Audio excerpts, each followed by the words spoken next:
Civic engagement is very important to our democratic system of government. Here on City Beat, we want to help you get to know your municipal council. In this segment, we speak with council member Cynthia R Dayton about her vision for Provo.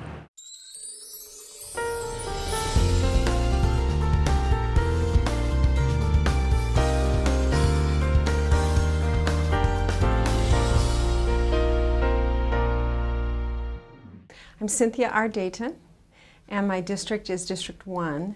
It is basically the northeast area of Provo and takes in a little bit of the west area. Politics on the local level is definitely individually oriented and community oriented. And so I started getting involved with some school issues, and that kind of dovetailed into some issues that were particular to our neighborhood with some growth and development that was going on there. And from that point, someone suggested, put the little bug in my ear that, hey, have you ever considered running for city council? And the answer was no. I had never considered doing that. But I had a summer to think about it, and at the end of the day I thought, why not? Why not throw my hat in the ring and see if we can resolve some of these issues just within my district that I had become aware of. Always for me, the bottom line is the people. And what I mean by that is my neighbors and their neighbors and the neighbors next to them, and how we can come together to create a community, create a city that is still good in 20 years. So we aren't reinventing everything every 5 years, or we don't have a catastrophe because something was overlooked or misstepped. And so there's a place for your children and my children when we come to 50 years down the road. Typical work day is about 4 hours on the telephone. And there's a lot that happens on those phone calls. And then probably a couple of hours with emails. And then on Tuesdays, you have your ramp up for a Tuesday meeting, which is a whole notebook of reading material. So it's kind of a wide gamut of what we do, but we oversee a $143 million budget, which is always time consuming.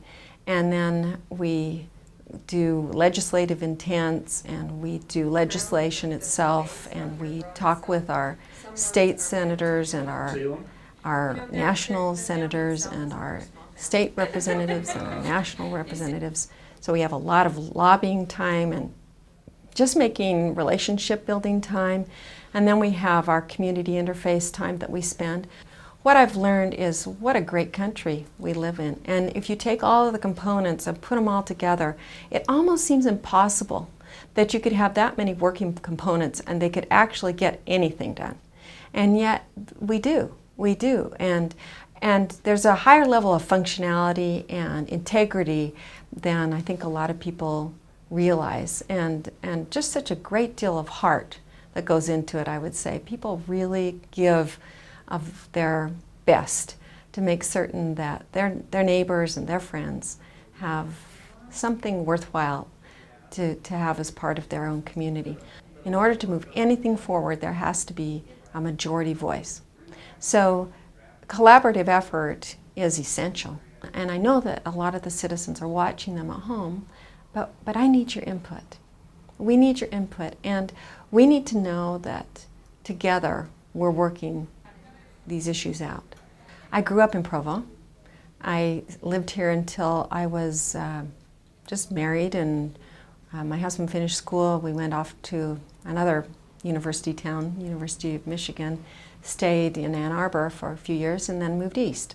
And then kind of did a circle of the United States, went to Texas and California, and then from California we were actually recruited back to Provo. And it was a bit of a surprise, and then neither of us had determined that that was going to be what we did. But it was wonderful to get back here, have 20 minutes up the mountain, and we're skiing and in the winter, and go hiking, and there's just so much to do outside, and you can be out there and enjoy it. And there's a safety a factor that comes into everything, and a lot of families. It's a great place to be and raise a family too. I've been so grateful for this opportunity. And I'm grateful for all of your input, and I'm grateful for what I've learned by having this experience.